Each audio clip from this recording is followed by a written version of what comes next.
The Atheist Debates Patreon Project presents Free Will, Faith, and Feelings. Hi everybody, hope you're doing well. I did a debate recently at Baylor University in Waco, Texas, as part of the Unapologetics Conference. Now, this is the second time I've done a debate and worked with people at this conference, and while I am going to say some things that some people might view as critical or negative, I wanted to start off by saying that I was very grateful to this. As I pointed out in my opening, my churches growing up would have never had an atheist speak, let alone debate. Other churches that I've worked with to do debates generally don't invite me back, and this is the second time I've worked with them. So thank you to Leighton Flowers and Eric and Cynthia and Braxton Hunter, who is the individual that I debated this past week. Now, the full version of that debate will be posted sometime next month once they get an edited copy sent to me so that I can post it. And I'll also be doing debate review videos on there talking about what I did right, what I did wrong, and yes, there are a couple things that I did wrong. I was not overly thrilled with parts of my opening, but we'll get into that next time. And I will also be going through Braxton's arguments, the Q&A period, and other things. But there was something that happened after the debate that I thought would be really good to talk about here. This is not a complaint or a criticism. As a matter of fact, I expect things like this to happen. Now, before I get to the incident after the debate, I do want to address one of the arguments that Braxton presented because it ties into this and it'll save me from having to do it in the debate review. So let's take a look at that. One of the first arguments that Braxton presented on behalf of the Christian God is an argument from free will. Essentially, if there is no God, then libertarian free will does not exist. Libertarian free will does exist, therefore there is a God. Now, for those of you who aren't familiar with the arguments surrounding free will, let me just note that libertarian free will, the libertarian part, has nothing to do with libertarian politics. Essentially, libertarian free will is the notion that if I could go back and do it over again, I could have done something different. It's an argument against a deterministic universe dictating your actions. And he presented me correctly as someone who's identified as a compatibilist, a la Dan Dennett, that the notion of free will that I might subscribe to is consistent with determinism. I have the freest will I can imagine. And recently, after conversations with some other individuals, I haven't really come off of the compatibilist position, although I'm much happier to talk about the fact that I am a reflexive thinking agent who has will. Whether or not that will counts as free is at a minimum up for debate, and I don't know how one would demonstrate it. So during the Q&A portion, or during the cross-examination portion, I asked Braxton how he could actually demonstrate that we do have libertarian free will, because at a minimum, I don't think we have libertarian free will. I've never, well, perhaps I've thought that when I was much younger, but at no point after starting to investigate free will and determinism and these sorts of things, at no point did I was actually convinced that we had libertarian free will, that if we rewound it, I could have done something different. Although I fully recognize that it feels that way to people. As a matter of fact, that was his entire response. And I wanted to bring that up because it ties into what happens after the debate. So in a nutshell, he drops a pencil. It's a similar example I've used on the show. It demonstrates agency. But the question that I asked was, how could you possibly demonstrate that you could in fact go back and do something different? I understand that you feel like you could, but how do you tell the difference between feeling as if you could do something differently and actually having been able to do something differently? And we made absolutely no progress here, and there was a point where we just kind of let it go because it was clear that we were losing the audience. Most people don't really dig in on the concept of free will this way. They haven't, studied the philosophical assessments of it. They don't necessarily understand the science behind this that we're investigating. And that's not a slight to anybody. It's an annoying subject that I have people very close to me who are pretty much of the idea of, I have free will and nothing you could say could possibly change my mind. And I have other people in my life who are, nope, absolutely don't have free will, and I couldn't have said otherwise or thought otherwise. In Braxton's case, the only thing that he really got to was that it feels to him as if he could have done otherwise, and that because of that, it seems absurd for someone to suggest that he couldn't have done otherwise, and that's just going to have to be good enough. Well, I'm sorry, but it's not. It's certainly something that would make me say, okay, I cannot rule out libertarian free will as a possibility, but that doesn't mean that I'm justified in accepting it merely because I feel like I could have done otherwise. There are lots of things that feel a certain way because of how we model reality in our brains. There's things that feel intuitive, and yet when we find the truth, which we find through diligent exploration and an accumulation of evidence, we come to realize that it's counterintuitive.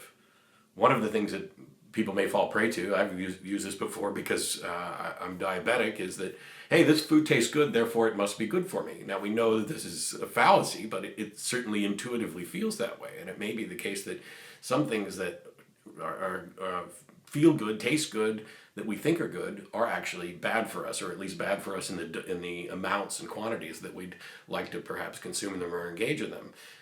One of the biblical phrases that I've always found amusing with regard to that was all things in moderation.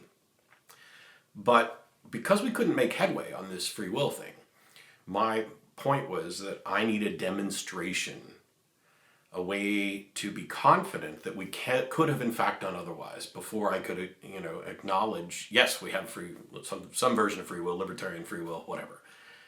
And we could not get there. And then at one point he essentially told everybody that I was just being too skeptical, something that I've addressed before and will probably address again because I don't think one can be too skeptical. Skepticism properly applied is just a willingness to reserve being convinced until the evidence compels it. It's a difference between skepticism and cynicism. And so when you say somebody being too skeptical, I read that as saying, oh, you're just cynical, or you're a naysayer, or you've just got a wall up and there's nothing that will convince you. When the truth is, I can be convinced relatively easily as soon as there's an actual demonstration. This was one of the key things that I was trying to do as I went through my arguments, which we'll get to a little bit later, but essentially I used a version of the divine hiddenness and inconsistent revelation, although I don't think I did a particularly good job of explaining either of those. But we'll beat up on me next time. And so we set aside this free will discussion because I'm not convinced that we have libertarian free will.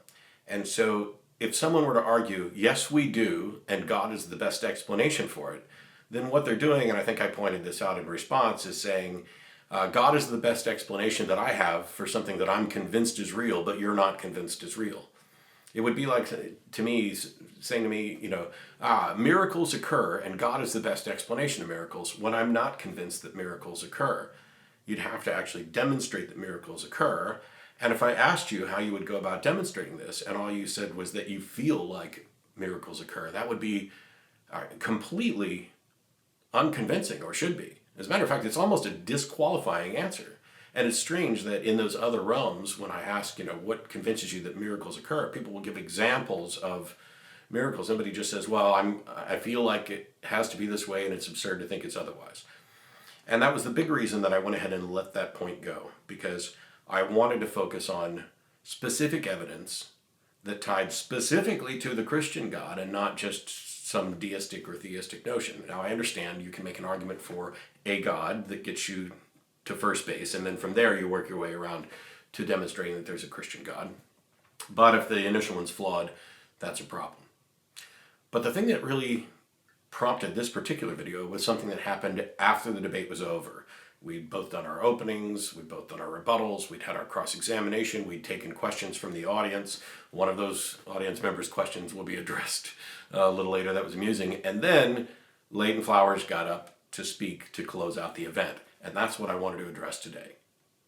So after some confusing back and forth, I hope we didn't lose the audience. My goal is always to make sure that we're speaking in a way that we're understood, that is not full of jargon, not too full of deep philosophical content. And essentially, I was pointing out that I need evidence in order to be convinced that there is a God. You can't just philosophize your way into a God belief.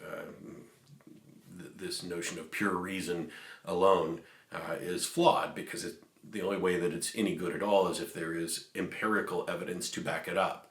the way we analyze data to figure out whether or not we're reaching a reasonable conclusion, is by appealing to actual facts that we derive from reality. Leighton got up after the debate was over to thank everybody for coming and to make a plea that really turned into yet another rebuttal. Now, to be clear, I'm not crying foul. I'm not, oh my gosh, I did the whole debate, and then after it was over with, the guy that was running the debate got up and he gave an extra rebuttal, and that's not fair. No, actually, I'm perfectly fine with it. It's the sort of thing that I would generally expect.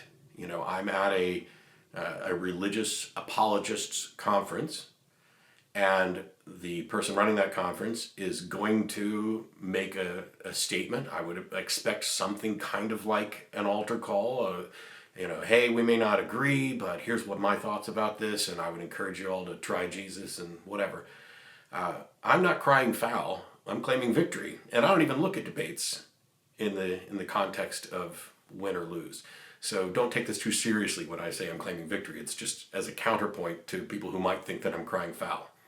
Because what Leighton did was he got up and he said, if I asked God, I can't count the number of times I might have asked God, you know, God, if you'll just move this pencil, I will serve you all my days. And then the pencil never moves. And he explained that if God had moved that pencil, then he would have to then go to Braxton and say, I asked God to move a pencil, and then he moved the pencil, and now I have to serve him. So he's talking about this external evidence that coincided with his appeal to God. And of course, he rightly pointed out that then, in order to convince Braxton, God would have to move another pencil, and then another pencil, and another, all of these things about, you know, creating essentially a pencil-moving God. And he pointed this out, that it would just be seemingly ridiculous, that this is not the way God works. That we shouldn't be looking for God out there. We shouldn't be looking for evidence for God out in the world. We should be listening to that still, quiet inner voice, because that's how God works. Now think about that for a second. We're at a debate on whether or not the Christian God exists.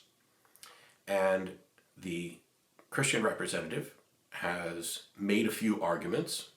One appealing to libertarian free will, which I don't think we have, and I don't know how somebody could demonstrate. One was the Kalam cosmological argument, which doesn't have God in the premises or the conclusion and is just a foundation to add other things onto, which we discussed. And the other one was that the resurrection happened and that the best explanation for this is God. First of those is a philosophical argument that we're not in agreement about, as is the second one. And the third one is an empirical argument about the nature of reality. We also, of course, got into cosmology, because you can't avoid that, evidently, when you bring up the Kalam cosmological argument. You're going to get into cosmology as well. But that is about a physical fact about the universe, the origin of the universe. What is the best explanation for this? And it's an empirical question. And yet, if we're in a position where we don't have the evidence that we need, it's then that we reach, not we, it's then that apologists tend to go towards philosophy and theology in order to come up with an explanation. And the atheist in the audience, or at the debate, me, is simply pointing out that I need a way to distinguish between your claim that your God is real and somebody else's claim that their God is real. And that needs to be based on empirical evidence. That needs to be based on things that we can observe and potentially measure in order to distinguish true claims from false claims. So if there were a God, it certainly couldn't be too taxing for that God to make pencils move anytime somebody wanted him to. And if we could reliably show that, hey, when a Southern Baptist preacher asks God to move a pencil, the pencil moves. And when a Catholic priest asks God to move a pencil, the pencil doesn't move. And when an atheist asks a God or no God to move a pencil, it doesn't move. We could narrow it down. It's the same way we've tried to test things like intercessory prayer. If someone is ill and people are praying for them, do they get better or worse? Turns out that works exactly at the rate of chance, as we would expect for something that does nothing, except for when people know they're being prayed about. But we've talked about that Templeton Foundation study before, and you can go Google it. But when Leighton got up to say that we should not be seeking God out in the world, we should not be looking for evidence to to serve as a foundation for arguments. We should not be seeking empirical evidence to convince us of things. We should instead be relying on that inner voice, that inner feeling. I think that while this was clearly a second rebuttal from someone who wasn't part of the debate, it doesn't bother me because it seems to me to be an admission that you're not going to find that evidence. And if you're relying on the inner voice, then what you're relying on are feelings and faith, just as Braxton did when he was pressed on how we could demonstrate we have libertarian free will. How do you demonstrate it? Well, I just feel like I have it and it would be absurd to think otherwise. Okay. How do you know that God's real? Well, he speaks to me with this inner voice. Well, wait a minute. We look at people who hear voices. This is a cautionary tale for my atheist friends out there. Do not immediately go to you're hearing voices. We consider that mental illness and therefore your religion's mental illness. No, stop. There are people who think that they hear voices due to mental illness. There are other people who describe their interactions with God as if they heard a voice, but they're not necessarily hearing an audible voice or anything else, which makes it even weaker in the sense that this is what I feel God wants from me. When I read the book, I feel this. When I listen to these pastors explaining things to me, I feel this. It's about feelings. It's about faith. It is not a condition of mental illness or anything. But after the debate's over, if you get up to offer a call to Jesus and include a rebuttal that essentially acknowledges what the atheist in the debate had said, that to me seems to be a pretty significant admission of failure. That we shouldn't be seeking evidence for God in the world, that you're not going to find it, that God wouldn't do that, and that you must rely on your inner voice, the inner witness of the Holy Spirit, the thing that you're calling God, the thing that is untestable, the thing that is unfalsifiable. Because the inner voice that convinces you that there is a God and he's communicating with you in some sense is indistinguishable from the inner voice that convinces other people with other views of God that they are correct about God. There needs to be a way to distinguish between your inner voice and somebody else's inner voice and somebody else's inner voice. And I don't mean, again, voice in a necessarily literal sense, but your internal feeling that there must be a God. We know that our internal feelings are often wrong. And so how do we tell if they're right?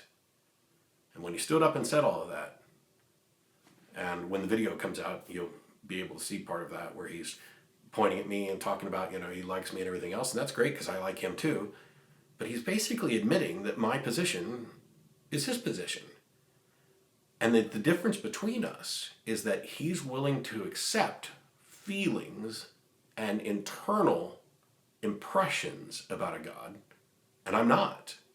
And the reason I'm not is because I understand fundamentally that those feelings are not a reliable pathway to truth. It's the exact point I was making when I talked about inconsistent revelation. The fact that Baptists, Presbyterians, Methodists, Lutherans, Catholics all have different views of doctrine despite ostensibly worshiping the same God. And it's because they're all trusting this same inner voice, perhaps. And that inner voice tends to agree with whatever doctrine they have. And now, in that sense, we're only talking about Christianity. When you broaden it out, Christians have a different inner voice and an internal message that leads to doctrines that are different from Hindus, from Sikhs, from Jews, from Muslims, from Scientologists. But maybe it's just because the rest of us haven't paid as much as the Scientologists have. In any case, I wasn't upset by this. I hope that when they see this, they don't think I'm being overly critical.